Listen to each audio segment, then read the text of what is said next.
안녕하세요. 삶의 깊이를 더하는 지혜와 통찰의 시간입니다. 오늘 우리는 인생의 가장 근본적인 질문 중 하나와 마주하려 합니다. 왜 우리는 고난을 겪는가? 그리고 그 고통의 한복판에서 우리는 어떻게 기쁨을 발견할 수 있는가?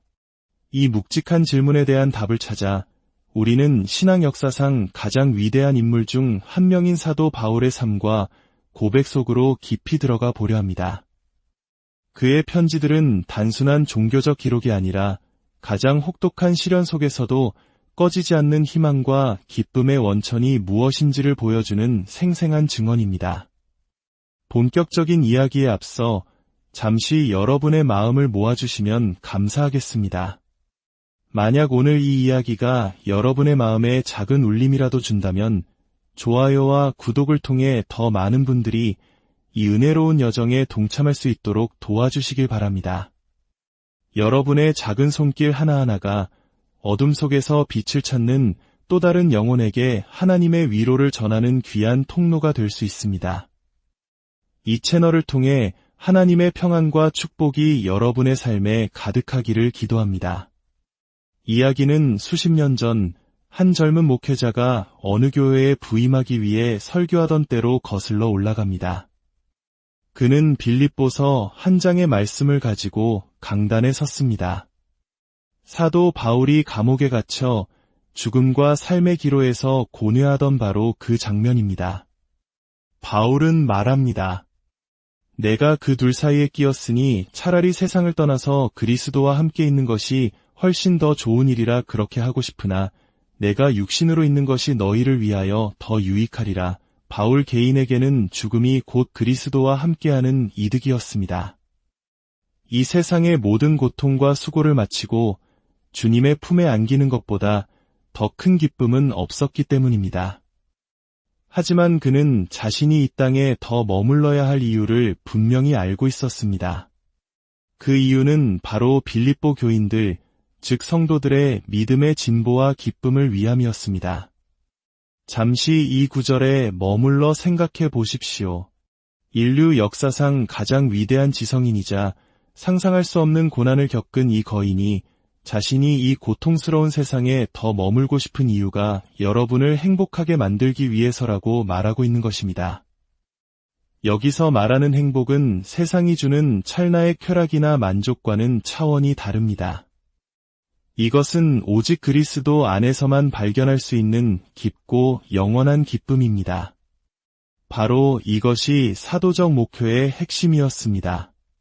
성도들의 믿음을 지배하려는 것이 아니라 그들의 기쁨을 위한 동역자가 되는 것. 고린도후서 1장 24절의 말씀처럼 말입니다. 바울에게 성도들의 기쁨은 왜 그토록 중요했을까요? 왜 그는 자신의 생명보다 그것을 더 가치 있게 여겼을까요? 그 답은 빌립보서의 문맥 속에 명확히 드러납니다. 바로 그리스도의 영광이 우리의 기쁨과 직결되어 있기 때문입니다. 빌립보서 1장 20절과 21절은 이 모든 것을 이해하는 열쇠와 같습니다. 나의 간절한 기대와 소망을 따라 아무 일에든지 부끄러워하지 아니하고 지금도 전과 같이 온전히 담대하여 살든지 죽든지 내 몸에서 그리스도가 존귀하게 되게 하려 하나니 이는 내게 사는 것이 그리스도니 죽는 것도 유익함이라. 바울은 로마 감옥의 차가운 돌바닥 위에서 자신의 삶의 유일한 열정이 그리스도가 존귀하게 되는 것, 즉 그리스도가 위대하게 드러나는 것이라고 선포합니다. 그의 몸을 통해 그가 살든지 혹은 죽든지 사람들이 그리스도를 보고 저분이야말로 진정 위대하시다. 저분이 나의 보물, 나의 하나님, 나의 모든 것이다 라고 고백하게 만들고 싶다는 것입니다. 그렇다면 어떻게 죽음이 그리스도를 위대하게 만들 수 있을까요? 21절은 그 비밀을 풀어줍니다. 죽는 것도 유익함이라. 바울에게 죽음은 모든 것을 잃는 순간이었습니다. 사랑하는 가족, 동역자, 미래의 계획, 이 땅의 모든 것을 잃는 것입니다. 하지만 그는 그 모든 것을 잃는 저울의 반대편에 그리스도 한 분을 올려놓습니다. 그리고 선언합니다. 이것이 더 유익하다. 이것이 이득이다. 바로 그 순간 죽음 앞에서 세상의 모든 것을 잃는 것을 이득이라고 외치는 그를 통해 누가 가장 위대하게 보입니까? 바로 예수 그리스도입니다. 그리스도가 세상의 그 어떤 것보다, 심지어 생명 그 자체보다 더 귀하고 만족스러운 분이라는 사실이 그의 삶과 죽음을 통해 증명되는 것입니다. 이것이 바로 기쁨의 중요성입니다. 특히 고난 속에서의 기쁨이 중요한 이유입니다. 모든 것이 평안하고 순조로울 때 하나님께 감사하는 것은 어렵지 않습니다. 그러나 모든 것을 잃었을 때, 병상에 누워 의식이 희미해져 갈 때, 사랑하는 가족들이 지켜보는 가운데 미소를 지으며 괜찮다. 나에게는 죽음이 이득이란다. 나는 이제 주님 곁으로 간단다 라고 말할 수 있다면 그 순간 자녀들의 눈에 비친 아버지를 통해 예수 그리스도는 얼마나 위대하게 보일까요?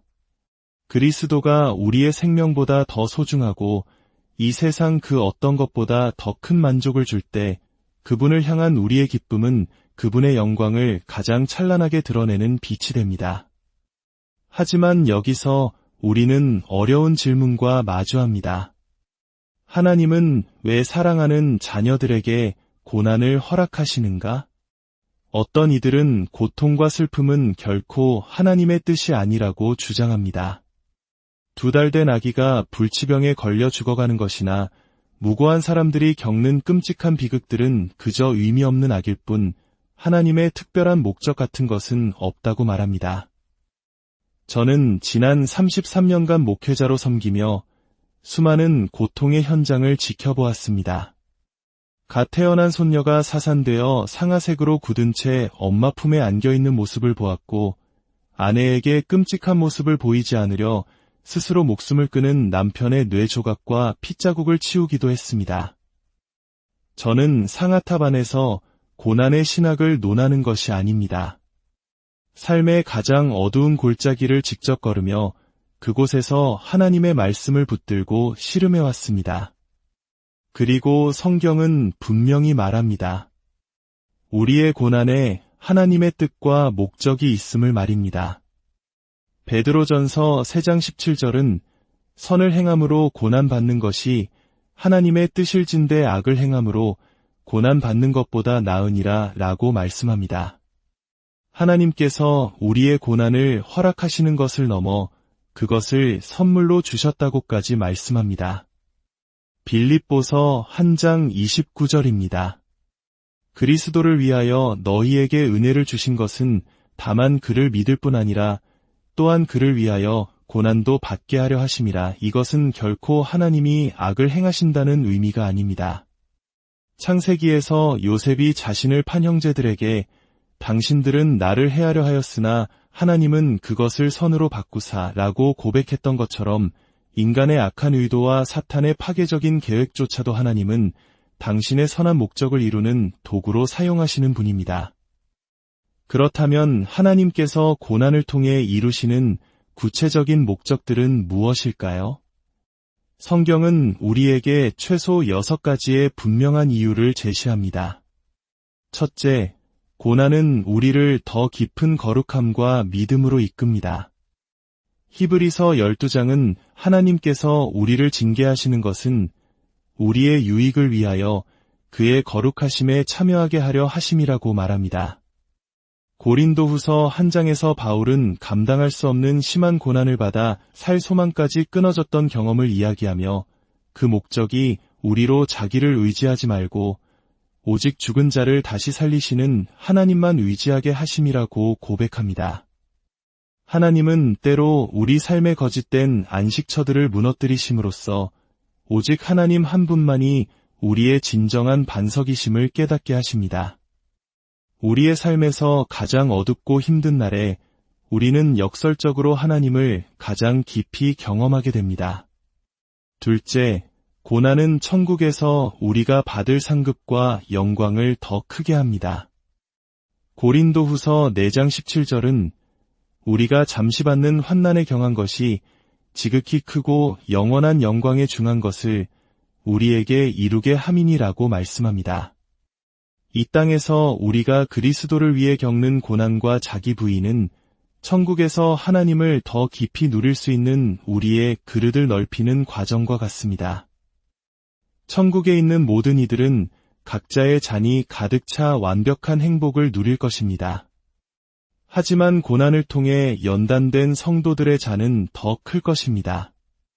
그들은 더 큰 영광과 기쁨으로 하나님을 찬양하게 될 것입니다. 셋째, 우리의 고난은 다른 사람들을 담대하게 만듭니다. 빌립보서 1장에서 바울은 자신의 매임으로 인해 형제 중 다수가 확신을 얻어 겁없이 하나님의 말씀을 더욱 담대히 전하게 되었다고 말합니다. 순교자들의 이야기는 우리에게 이것을 생생하게 보여줍니다. 1956년 에콰도르에서 순교한 5명의 젊은 선교사들, 그리고 그들의 아내들이 보여준 초연한 믿음은 다음 세대의 수많은 젊은이들을 선교지로 향하게 했습니다.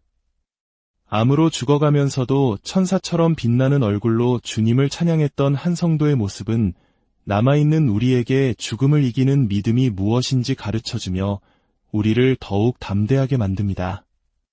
넷째, 우리의 고난은 그리스도의 남은 고난을 우리 몸에 채우는 것입니다. 골로새서 1장 24절의 이 신비로운 말씀은 우리의 고난이 그리스도의 속죄사역에 무언가를 보탠다는 의미가 결코 아닙니다. 그리스도의 십자가는 완벽하고 완전합니다. 여기서 남은 고난이란 아직 그 십자가의 복음을 듣지 못한 이들에게 복음이 전파되기 위해 교회가 감당해야 할 고난을 의미합니다. 인도의 이름 없는 마을을 찾아다니던 한 전도사의 물집 잡힌 발을 보고 마을 사람들이 당신이 전하는 소식을 듣기 위해 그 고통을 감수했다면 그 소식은 분명 귀한 것일 겁니다. 라고 말했던 것처럼 우리의 희생과 고난은 세상 사람들에게 그리스도의 사랑을 보여주는 살아있는 증거가 됩니다. 다섯째, 고난은 교회를 흩으심으로 복음을 확장시킵니다. 사도행전에서 스데반의 순교는 예루살렘 교회에 큰 박해를 불러왔고 그 결과 성도들은 유대와 사마리아 모든 땅으로 흩어졌습니다. 그들은 머물고 싶었지만 하나님은 고난이라는 채찍을 통해 그들을 땅끝으로 보내셨습니다. 흩어진 성도들은 가는 곳마다 복음을 전했고 이방인 선교의 중심지가 된 안디옥 교회가 세워졌습니다. 하나님은 때로 우리의 안락함을 깨뜨리심으로 당신의 위대한 계획을 이루어 가십니다. 마지막 여섯째, 그리고 가장 중요한 이유는 고난이 그리스도의 주되심과 그분의 능력을 가장 찬란하게 드러내기 때문입니다. 고린도후서 12장에서 바울은 자신의 육체의 가시를 제거해달라고 3번이나 간구했지만 하나님의 응답은 내 은혜가 내게 족하도다. 이는 내 능력이 약한 데서 온전하여짐이라 는 것이었습니다. 하나님의 능력은 우리의 강함이 아니라 우리의 가장 깊은 약함 속에서 가장 완벽하게 드러납니다. 그렇기에 바울은 도리어 크게 기뻐하며 자신의 여러 약한 것들에 대하여 자랑한다고 고백합니다. 약할 그때에 곧 강해지기 때문입니다. 우리의 고난과 약함은 그 모든 것을 이기게 하시는 그리스도의 능력이 머무는 영광스러운 무대가 됩니다. 물론 사탄은 지금도 활동하며 우리를 고통스럽게 합니다. 욥의 이야기처럼 그는 참소하고 파괴하려 합니다. 그러나 우리는 기억해야 합니다. 사탄은 결코 하나님과 동등한 존재가 아닙니다. 그는 하나님의 주권 아래 허락된 범위 안에서만 활동할 수 있는 목줄에 묶인 맹수와 같습니다. 결국 모든 고난의 최종 주관자는 하나님이시며 그분은 사탄의 악한 계략조차도 합력하여 당신의 자녀들에게 선을 이루십니다. 사랑하는 여러분, 지금 어떤 고난 가운데 계십니까? 질병, 관계의 아픔, 재정적 어려움, 혹은 내면의 깊은 상처로 신음하고 계십니까? 오늘 이 말씀을 통해 기억하시기 바랍니다. 여러분의 고통은 결코 의미 없지 않습니다. 하나님께서는 그 고난을 통해 여러분을 더 거룩하게 빚으시고 하늘의 상급을 예비하시며 주변 사람들에게 그리스도를 증거하고 복음을 전파하며 무엇보다 당신의 아들 예수 그리스도의 영광을 온 세상에 드러내고 계십니다. 여러분의 상황과 환경에 기반한 기쁨이 아닌 그 모든 것을 초월하시는 그리스도 안에 있는 기쁨을 발견하십시오. 그 기쁨이야말로 세상이 결코 빼앗을 수 없는 진정한 보물이며 어두운 세상을 비추는 가장 강력한 빛입니다. 고난 속에서 기뻐할 때 우리는 가장 위대하신 그리스도를 온몸으로 증거하게 될 것입니다. 주님, 지금 이 순간에도 고통받는 당신의 자녀들을 위해 기도합니다. 그들의 눈물을 닦아주시고 상한 마음을 어루만져 주옵소서. 고난의 의미를 깨닫게 하시고 절망 속에서도 오직 주님으로 인해 기뻐하는 믿음을 허락하여 주옵소서. 그리하여 우리의 삶이, 우리의 고난이 오직 살아계신 하나님의 영광을 드러내는 찬송이 되게 하여 주옵소서. 예수 그리스도의 이름으로 기도합니다. 아멘. 오늘 이 말씀이 여러분의 삶의 위로와 힘이 되었기를 바랍니다. 이 은혜가 흘러가도록 소중한 이들에게 이 영상을 공유해 주십시오. 여러분의 삶에 하나님의 평안이 늘 함께 하시길